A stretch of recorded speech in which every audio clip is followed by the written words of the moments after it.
Well, you are looking live at the United States Supreme Court, where today the Roe versus Wade decision establishing the right to an abortion has been overturned. Now, individual states can decide for themselves whether to allow the procedure. And here in Arkansas, that decision has been made.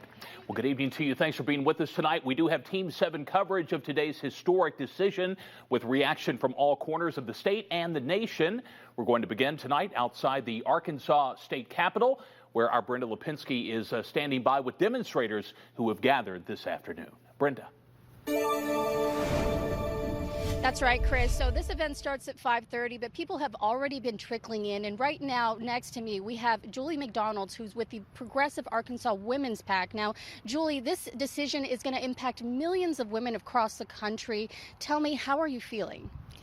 I'm feeling angry and devastation, I think, a little bit of despair, just not knowing what is going to happen for sure. This will impact everybody who can reproduce, and so it's a wide-ranging emotion. A stir of emotions, basically. Yes. Now, tell me, after hearing this decision, what is next? So what Progressive Arkansas Women PAC does is we focus on electing women who are progressive and pro-choice. But this is a rally. We felt like people needed to come out and express emotion and gather together. It cannot end at a rally. It has to end at the voting booth. If you're not registered, please get registered. Please go to the polls. Please know where your candidates stand on this issue in particular. Call your legislators. Call all legislators. Thank you so much, Julie. Now, later on, they'll have Clark Tucker and Joyce Elliott join the protest as well. On your side at the state capitol, I'm Brenda Lipinski. Brenda, thanks. We'll see you back here at 6 o'clock. Your Metro First Forecast with Chief Meteorologist Barry Brandt. Hot and dry mainly today, not like the few scattered thunderstorms we had yesterday. Let's take a look at the evening, and it will stay in the 90s up until about 8 p.m. Only slowly falling below that later.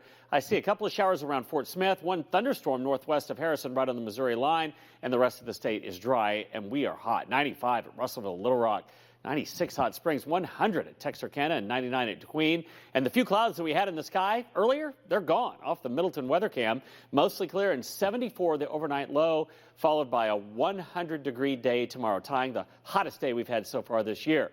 Relief is in sight, still scheduled to be here, and I'll show you the timing of it ahead. Chris. Okay, Barry, thanks so much. Well, the Supreme Court's decision this morning to reset the abortion debate did not come as a surprise, but it is certainly reverberating all around this country. Our national correspondent Atra Al-Nashar has a closer look at what the Dobbs decision means.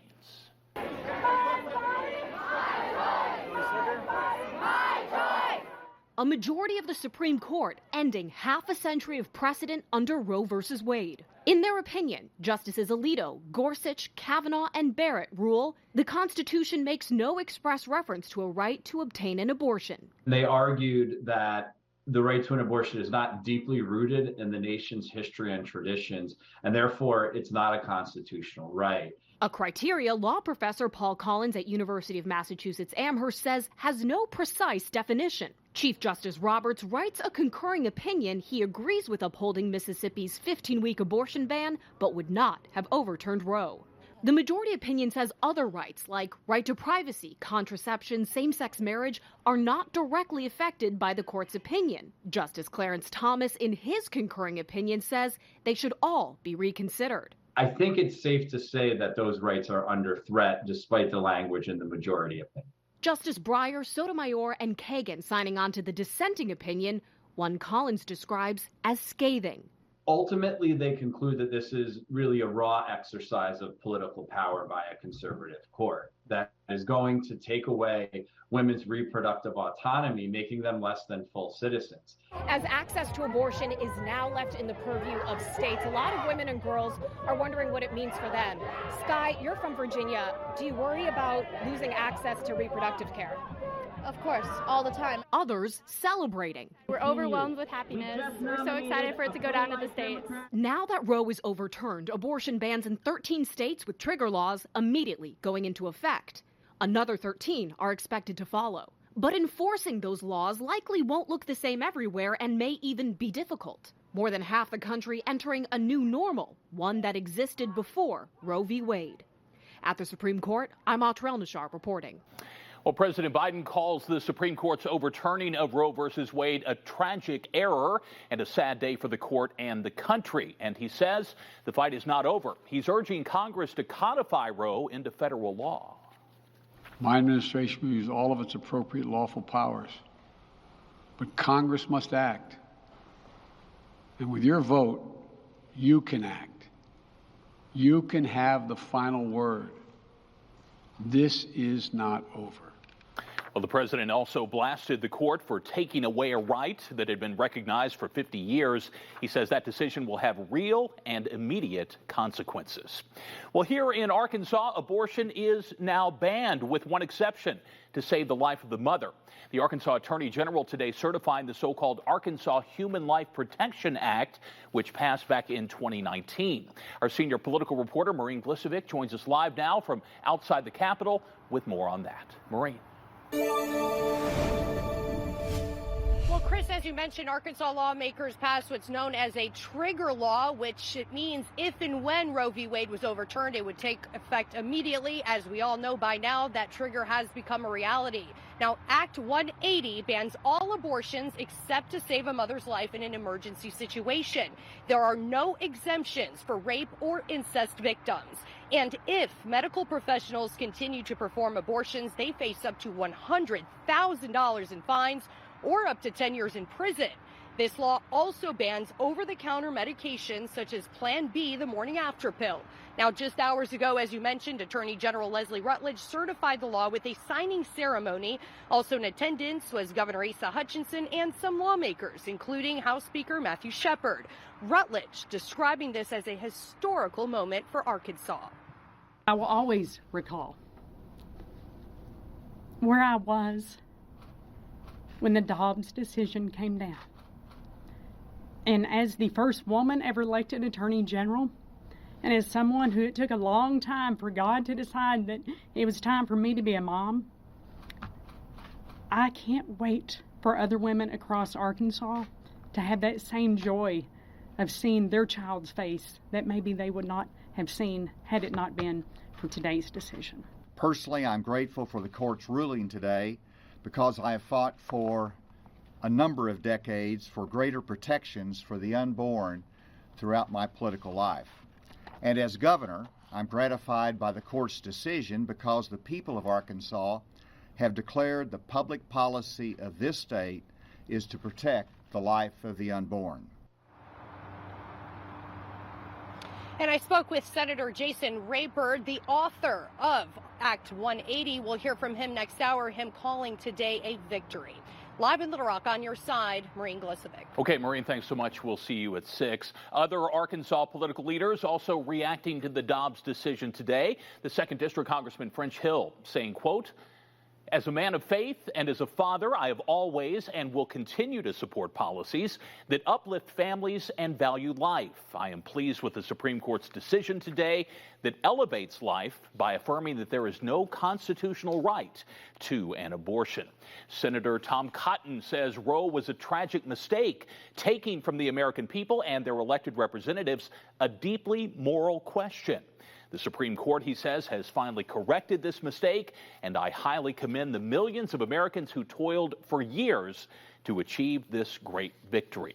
And Governor Hutchinson, who you heard from a moment ago, also reacting, saying, "For decades I have said Roe v. Wade was wrongly decided. Today the Supreme Court overturned the abortion ruling and returned the issue to the states. Arkansas is a pro-life state," he says, "and we are able now to protect life." You can read more reaction from more leaders on our website, KATV.com. Well, we'll take a break, but still ahead here on Channel 7 News at 5 o'clock. We'll continue to follow the impact of the Supreme Court decision today. In 9 minutes, we'll hear from some Arkansans who are celebrating and those who are not. Tomorrow could be the hottest day of the year and the hottest feeling day of the year, but it won't last forever. I'll show you what part of the weekend could have some cooler air ahead. Channel 7 News at 5, brought to you by Saracen Casino, Pine Bluff. Weather Cams, sponsored by Middleton Heat and Air.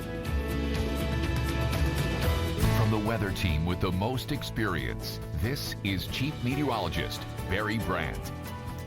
Some brand new model information coming in on the amount of heat we'll have tomorrow, what it will actually feel like with heat index, and the timing and amount of rainfall. I've got it all for you, but first this from our sponsor.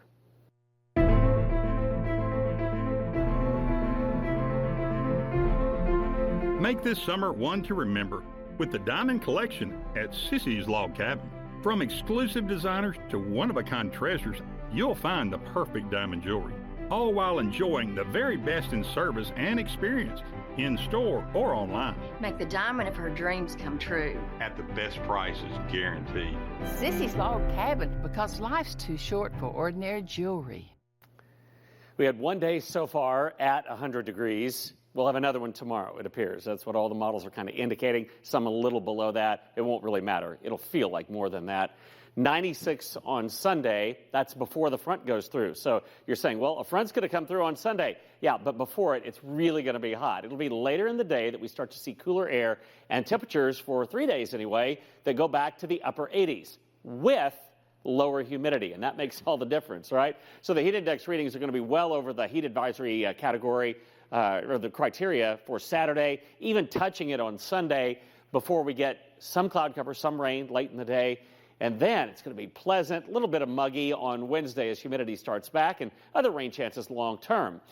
Tomorrow, a heat advisory already issued. It'll be from 1 o'clock to 8 o'clock in the afternoon. That's when we think that the heat advisory or the heat index will rise to about 105 degrees. And if you're going to be out, even if it's out on the lake or wherever, take breaks, get in the shade, drink plenty of water if you're going to be exerting yourself at all, because that's going to be a brutal day with the heat and the humidity. Tonight, a couple of showers around Fort Smith and up into Carroll County, and that's about it. We had the front go through, stalling out. Now it's going to be pushing back, and that will kind of open the floodgates to not rain, but to heat rolling back in for tomorrow. Notice carefully what this model says about tomorrow afternoon at 5 o'clock.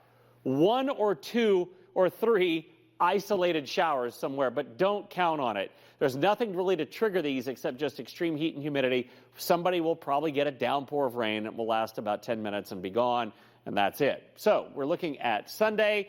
In the morning, we'll see the showers starting to pop up in some spots that won't last a long time. Not everybody will see rain. The front will then continue to push on down through. And Monday should start the drying process after an early chance of rain south, and then followed by what I call the good stuff. And that's for Monday, for Tuesday, and even Wednesday of next week. Rain amounts, not all that impressive, maybe a little more up to the north.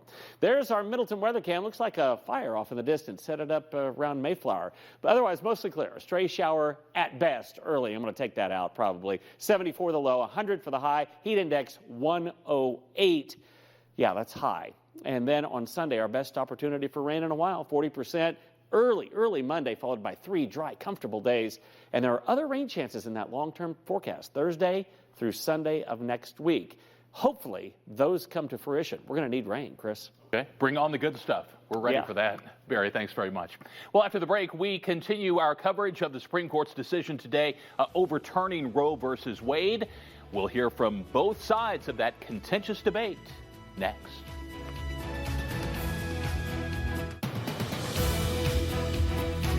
Well, welcome back. We continue our coverage now of the Supreme Court decision overturning Roe versus Wade. It was a move the Conservative Family Council had advocated for years.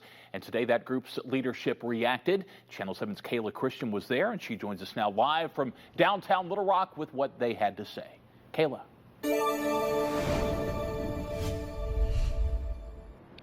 With Arkansas being one of the most pro-life states in the nation, today is a celebration for many who believe it is a triumph for democracy. Since Roe v. Wade was instated in 1973, many conservatives have spent the last 50 years fighting to have the law reversed. They believe it is most fair to allow each state to decide how abortion is handled among their citizens. The Little Rock Family Council held a press conference earlier today sharing how they believe abortion was never a right placed in the Constitution and how they are planning to move forward now that Roe v. Wade has officially been overturned. We are all about protecting women, all about protecting those that don't have a voice, the unborn. So this is a great opportunity for us as well. Jerry Cox with the Family Council shared that now abortion is officially illegal. It is time for Arkansas to step up to help girls and women with unplanned pregnancies. On your side in Little Rock, I'm Kayla Christian. Okay, Kayla, thank you so much for that. Well, the reaction from the other side of the abortion debate is markedly different tonight. Our Desmond Nugent is on your side. He checked in with an abortion rights group on where they plan to go next. Desmond. Catherine West with the Progressive Arkansas Women PAC says they will continue to fight for women's rights and support organizations like Planned Parenthood. She says overturning Roe v. Wade is a huge step backwards for women's rights. She also says this is women's worst nightmare. Now, she says, West says the Supreme Court's decision is not the will of Arkansans, nor the majority of women around the country. She says they've been fighting at the state capitol for months in preparation for this day, but she says they never thought it would happen. This is not the will of the majority of Arkansas people or of the American people. The Supreme Court has ruled that the minority and the religious minority will tell women what to do about any of their reproductive care, reproductive health. Now, tonight at 6, one state lawmaker expresses her concerns about the future of women's rights here in Arkansas. On your side in Little Rock, Desmond Nugent. Okay, Desmond, thanks so much. We'll see you then at 6 o'clock. Well, more news ahead after this break, including a new report from the CDC that finds HIV cases are down across the country. So why do some doctors say that's not a good thing? We'll take a look next.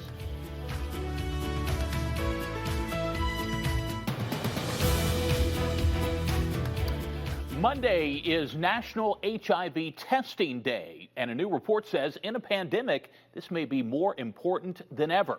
Our medical reporter Liz Bonus explains why. Liz.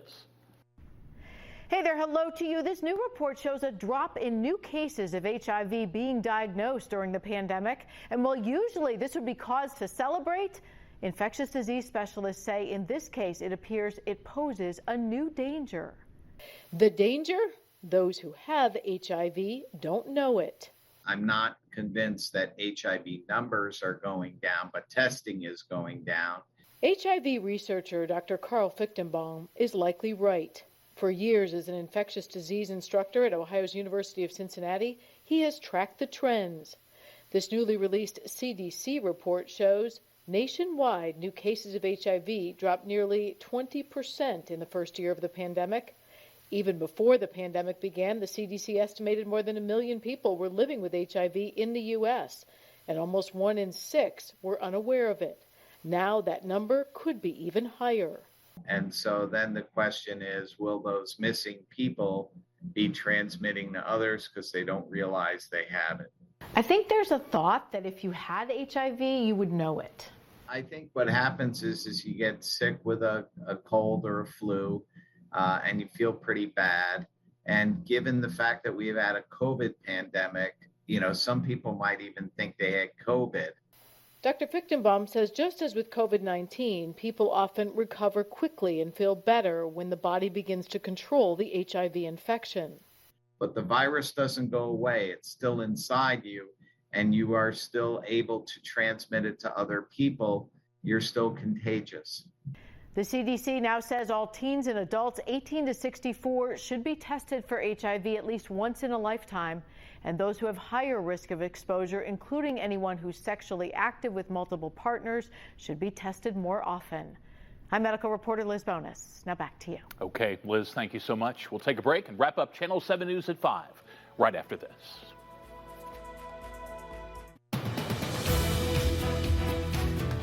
Well, welcome back once again. Channel 7 News live at the Arkansas State Capitol, where demonstrators have gathered after today's historic overturning of Roe v. Wade by the United States Supreme Court. Here in Arkansas, the Attorney General Leslie Rutledge today certifying Arkansas's trigger law passed back in 2019 that immediately outlaws abortion here in Arkansas with the overturning of Roe. with one lone exception, that being for the health of the mother. If the mother's life is in danger, an abortion can be provided. Otherwise, the procedure has been outlawed in our state. You can see demonstrators on the move right now. We'll be following them over the next half hour and throughout this night. We'll have the latest for you coming up on Channel 7 News at 6, later tonight at 10, and of course anytime on KATV.com. That does it for Channel 7 News at 5. World News Tonight with David Muir is next. We'll be back in half an hour. We'll see you at 6.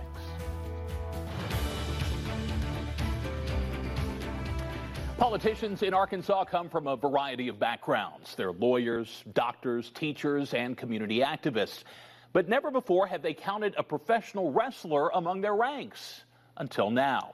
I recently traveled to Russellville to learn more about this soon-to-be representative for District 53 and what motivated him to move from the ring to the House. If it's true that politics is a combat sport, Matt Duffield will fit right in. You want me to get a picture?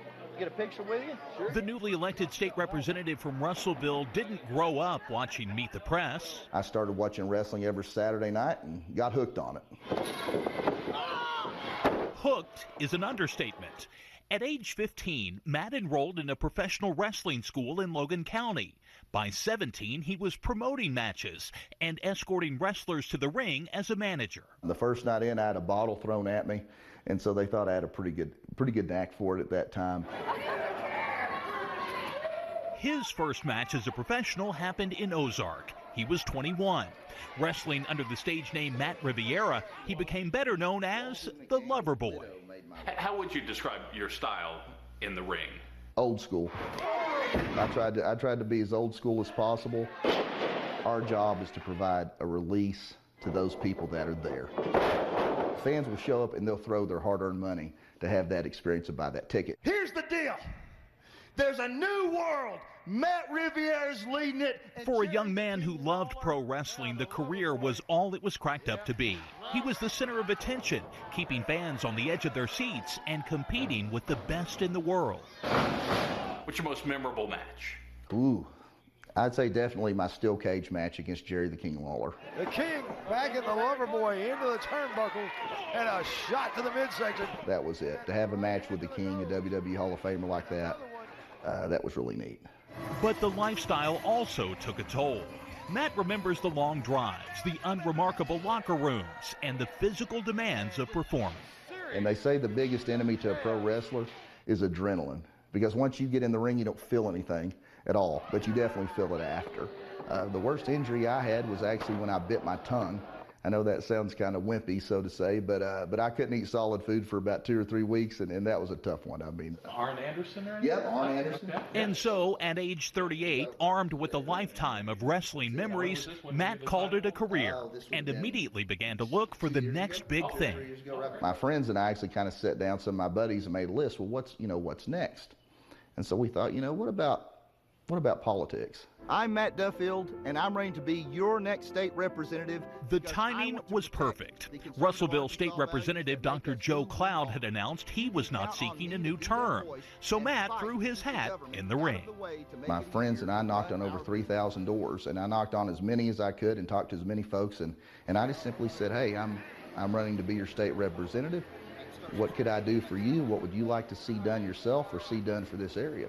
A self-described Christian conservative, he ran on a platform of lower taxes and gun rights. And on primary day, he won. Without an opponent in the fall, he'll be the next state rep for District 53. He acknowledges it's a leap from professional wrestling to dealing with Medicaid waivers, but he says he'll be ready. And whenever I take on a new venture, I try to find people who know more than I know about it and seek out those people and pick their brains. And I've been very fortunate all the way through my campaign to now. I've had some great people in Little Rock and beyond that have helped me and plan to help teach me the way. And while he's still in the gym 4 days a week, staying in shape, Matt promises he's fully committed to his duties at the Capitol and to making Arkansas the best it can be. Could you ever see yourself returning to the ring as the politician, Matt Duffield? Well, you never say never, but as I sat here, and think about it, I remember the pain above all, and I don't see that in the future. But you never say never, Chris, because in my past, whenever you say never, things happen. But my focus right now is to be the state representative for District 53 in Russellville and work hard for the people here, and that does not allow me time to get in the ring and train anymore. My focus is the state of Arkansas, and I plan to work hard and take that as far as it'll go, as long as the people want me around. Well, Matt is a true entertainer. In addition to his work in wrestling, he also starred in the reality TV show Megan Wants a Millionaire. According to the Consumer Product Safety Commission, 472 children have died in furniture tip-over accidents in just the last 2 decades. Channel 7's Alicia Dover is on your side tonight. She sat down with an Arkansas mother who is fighting hard to make sure it never happens again. Alicia. A Marion mom says her 2-year-old daughter is sadly part of that grim statistic. She's taken her grief all the way to Washington, D.C. in hopes of making sure more children don't die. She's speaking out tonight because she says there's something important she wants every parent to know that could save a life. Apples and bananas. Sydney Chance Bowles was an adventurous 2-year-old. She wasn't afraid of anything. She loved to dance and sing. She loved her family. She was crazy about her family. Mom Keisha Bowles says Chance especially loved her big brother. In April of 2012, life would be changed forever by something in Keisha's Conway home she never even knew was a danger. The last thing she said was, "I love you, Mom." I said, "I love you too, Chance." And maybe not even 2 minutes later, my son came into my room and he was like, "The TV fell." And I was like, "Okay." I said, "Well, where's Chance?" And so his face was just distraught.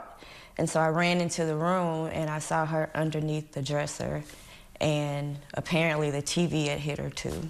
Chance was taken to the hospital, but her life could not be saved. We thought we were doing everything the right way, and this one thing that we didn't do, it caused us to lose a very important person in our family. So it's been a struggle for us all. That one thing Keisha mentioned is a furniture anchor. I know I feel guilty about it all the time because I should have known, I just didn't.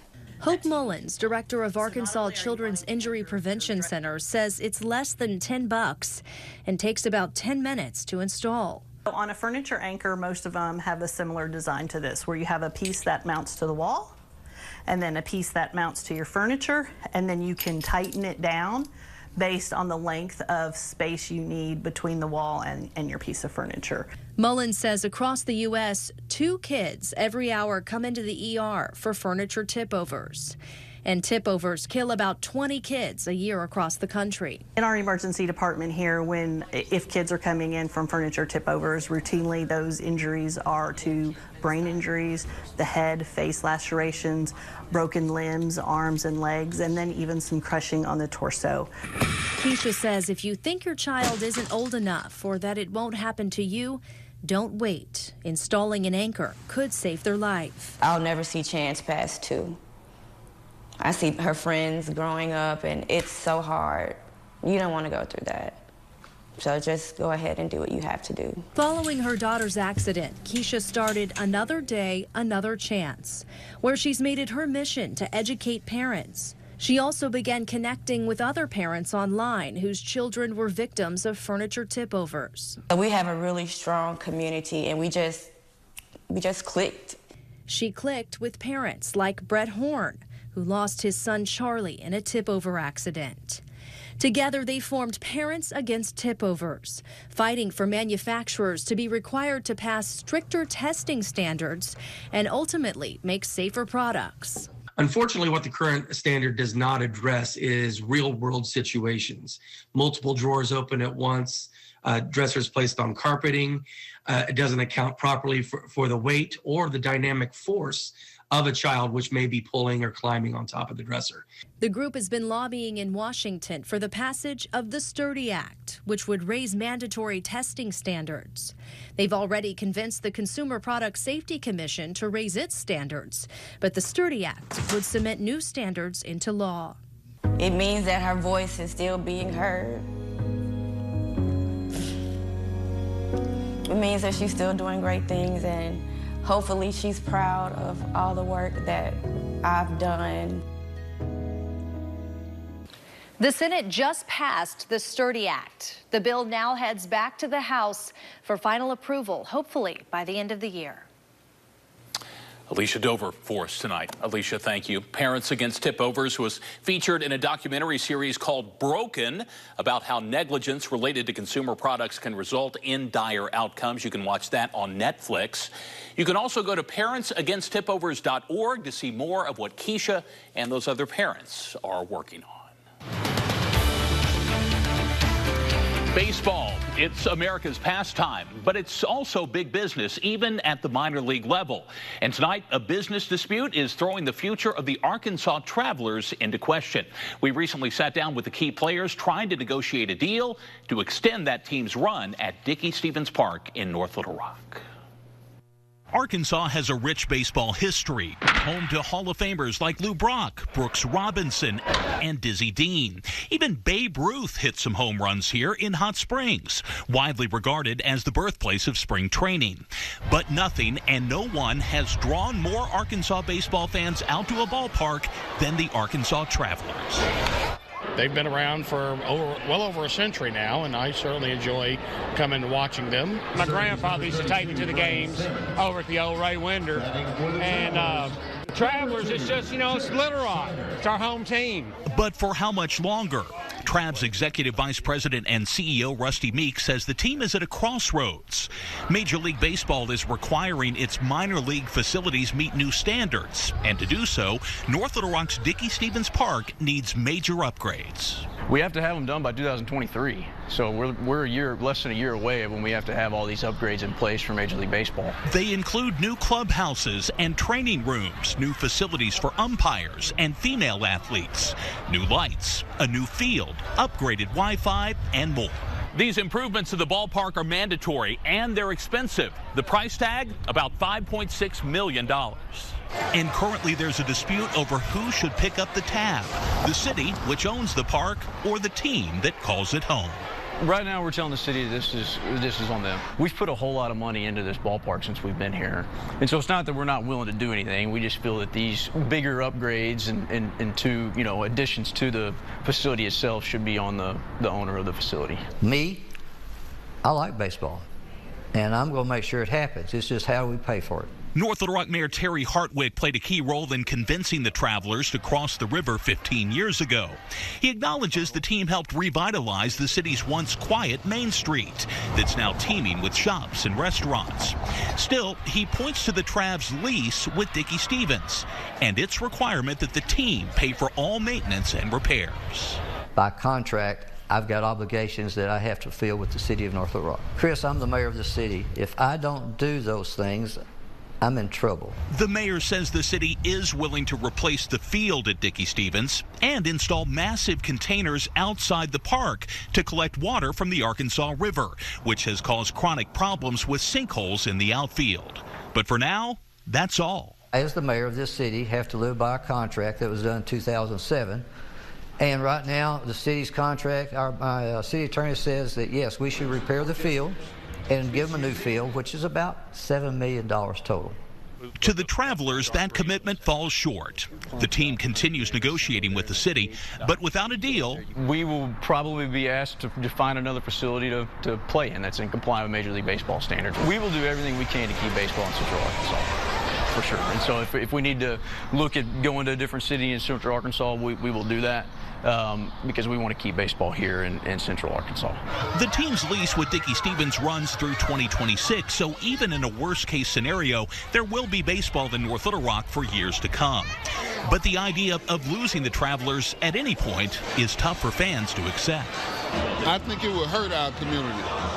It'll hurt the camaraderie of our community.